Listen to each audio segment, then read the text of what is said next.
என்னுடைய 50 ஆண்டு கால நண்பர். அவருடைய திறமை பற்றி, அவருடைய சாதனை பற்றி எல்லாருக்குமே தெரியும்.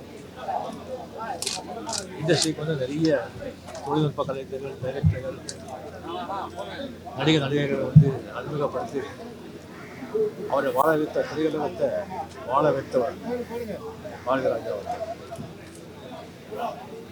அது மட்டும் இல்லை, டைரக்டர்ஸ்க்காகட்டும், ப்ரொடியூசர்ஸ்க்காகட்டும், சினிமா இண்டஸ்ட்ரி யாருக்கு ஒரு ப்ராப்ளம் வந்தால் கூட முதல்ல வந்து குரல் கொடுத்து அவருக்காக போராடியவர் பாரதிராஜா அவர்கள். இன்னும் எத்தனை ஆண்டுகள் ஆனால் கூட அவருடைய படைப்புகள் மறக்க மாட்டாங்க. அவர் பேர் எந்தெந்துக்கும் தமிழ் மக்கள் இதயத்தில் எந்தெந்துக்கும் இருக்கும். தனிப்பட்ட முறையில் அவர் ஒரு குழந்தை மாதிரி உள்ள என்ன இருக்கோ அது வந்து ஓப்பனாக சொல்லிடுவார். பிடிச்சா பிடிச்சது, இல்லைன்னா இல்லை. என்னை பற்றி அவர் நிறைய விமர்சனம் வச்சுருக்காரு. அது நான் முன்னே எனக்கு பிடிக்கும், ஆனால் அவன் நடிப்பு எனக்கு பிடிக்காது அப்படின்னு சொல்லுவார்.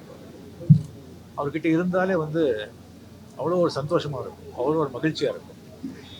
அவ்வளோ வந்து ஓப்பனாக அவ்வளோ நல்லா பேசுகிறவங்க யாருமே இருக்கவே மாட்டாங்க. அதனால தான் மறைஞ்ச புரட்சித்தலைவர் எம்ஜிஆர் அவர்கள், டாக்டர் கலைஞர் அவர்கள், நடிகர் திரு சிவாஜி சார் அவர்கள், எல்லாருக்குமே அவர் வந்து அவ்வளோ ஒரு நட்பு, அவ்வளோ அன்போடு இருந்தவர்.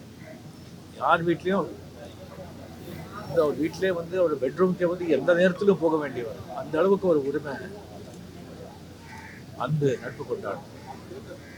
அவருடைய மறைவு வந்து திடீர்னு இல்லை, இந்த நாளாக இருந்தது.